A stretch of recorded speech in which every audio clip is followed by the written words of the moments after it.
welcome back to the channel. I hope you guys are having a great day. This is going to be awesome. I'm so excited about this. This is going to be the 14.5 Geissele and Lunar Black. We're going to give you a full review. If you'd like to see an unboxing, I'll put a link in the description below. This is the URGI 14.5. If you'd like to see a full review on this, I'll also put a link in the description below. At the time of the unboxing, I didn't have a chance to shoot this, so I couldn't give you my first mag impressions at the time. Having said that, we have got a chance to shoot this.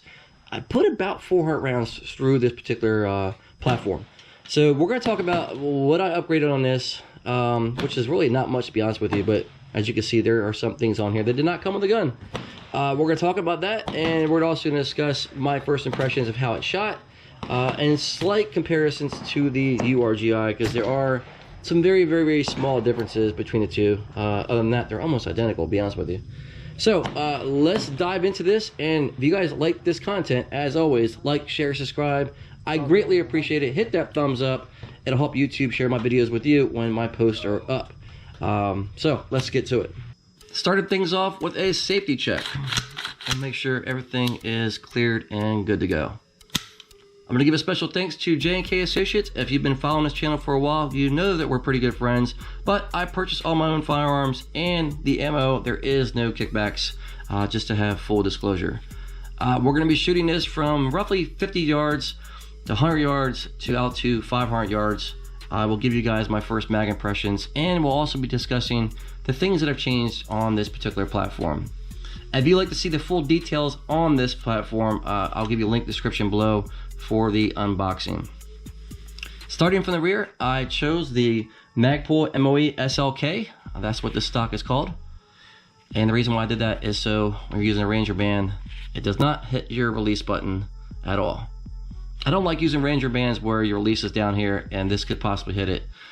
Should you have to engage a situation, that's the last thing I want to happen. Well, maybe not the last thing, but I don't want any kind of distractions if I can help it. If you are new to shooting and you're going to stow away your sling while shooting your firearm, sometimes you might need to pull this out in case you're in a situation.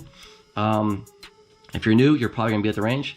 This is going to change your cheek well, so this will be bumped out. Keep that in mind while this is stowed away and you're trying to shoot with this like this. So it's good to practice. So if you do it in a situation, and obviously this is loose right now, but you can tighten it up. If you are in a situation and you should have to engage while this is stowed on your firearm, at least you have practiced that. To be honest with you, you should be practicing every scenario over and over and over as much as possible, safely at the range, either way. Moving to the grip, I chose the K2 grip from Magpul. This is a more of aggressive stance. It allows me to get my finger on the trigger very consistent. I don't like it when you have a grip that's more angled outwards. It's just my personal preference. And as you can tell, the Optic, this is going to be the HD Razor Gen 3 1-10. I will probably do a complete separate review on this Optic.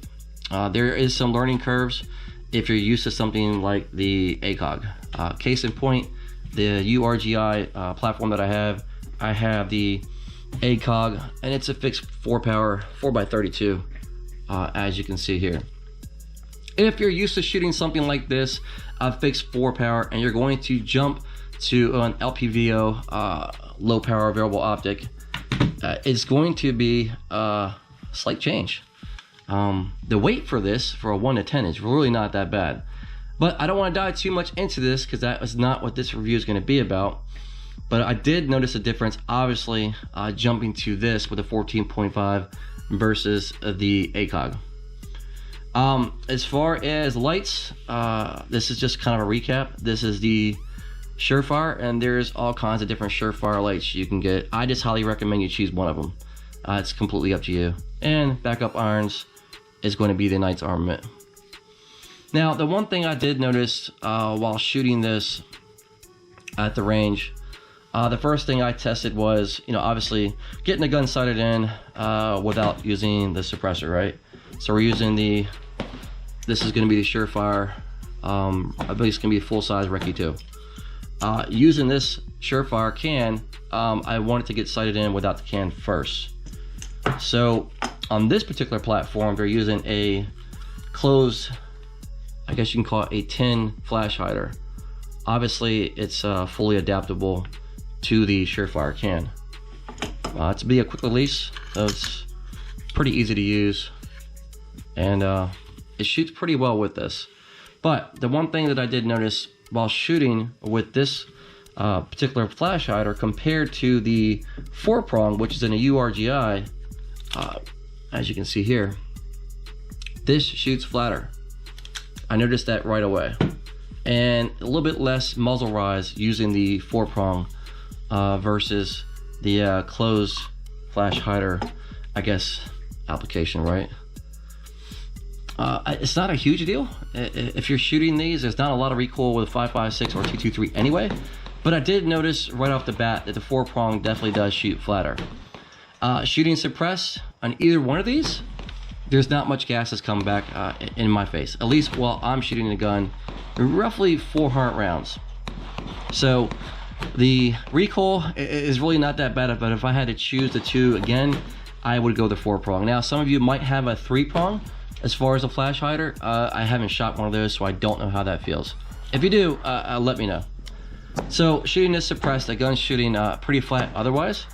Reaching out to, easily 300 yards, 500 yards. It's not a problem at 14.5 if you have the proper chaining, right? You can easily shoot out to 500-600 plus yards. It really depends. So for me, my goal was to get used to this setup and to see how it felt. Now, as far as a trigger with this, it's a flat bow trigger that Geissele has that came stock with this firearm, and it shoots pretty well. It was a little bit of getting used to.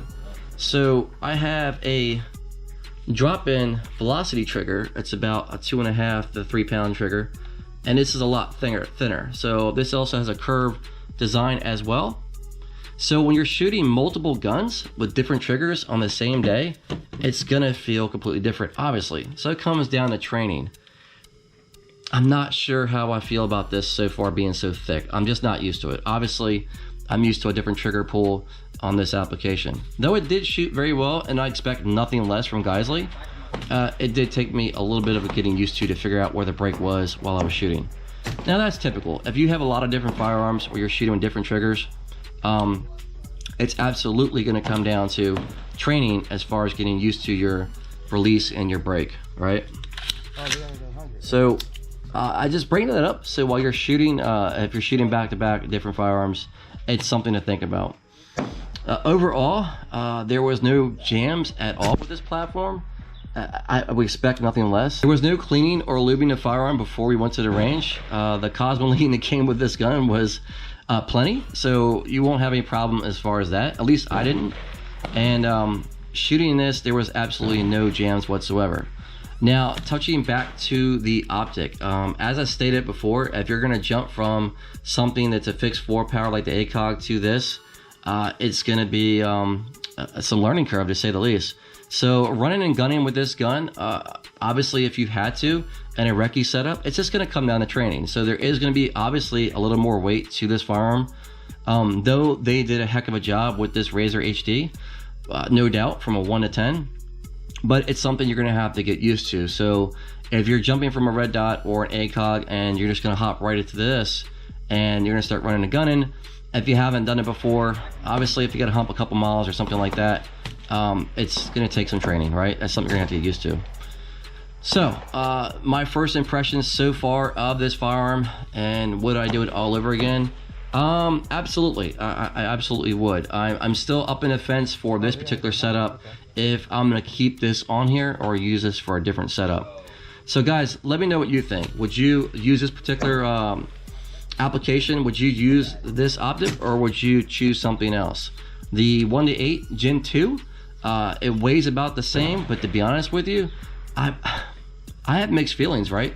So shooting this at 10 power, I don't really use it too much at 10 power. So far I've been keeping it at most at 8.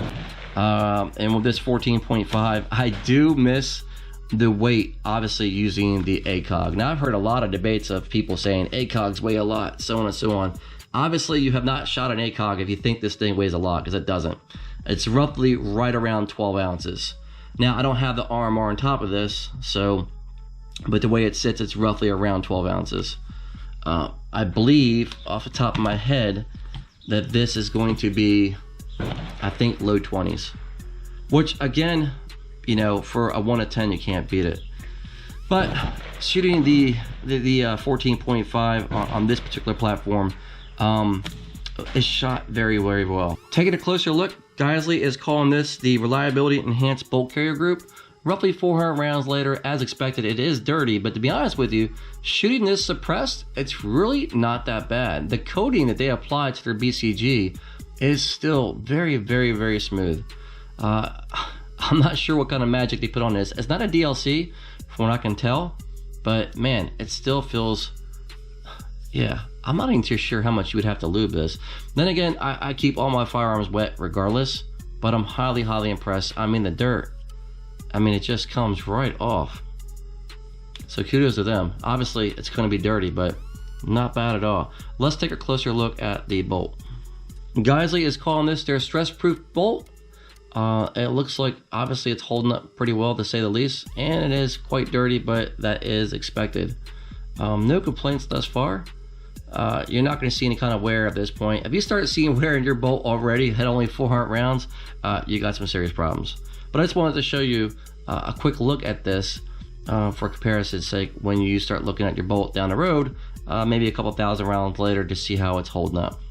And if you guys are looking for a multi-purpose tool that is excellent for your AR platform, the Leatherman Mutt, I can't recommend this enough. So anytime you want to pull something out that's got any kind of loops in it, as far as your pins, this thing works wonders. Very easy to use.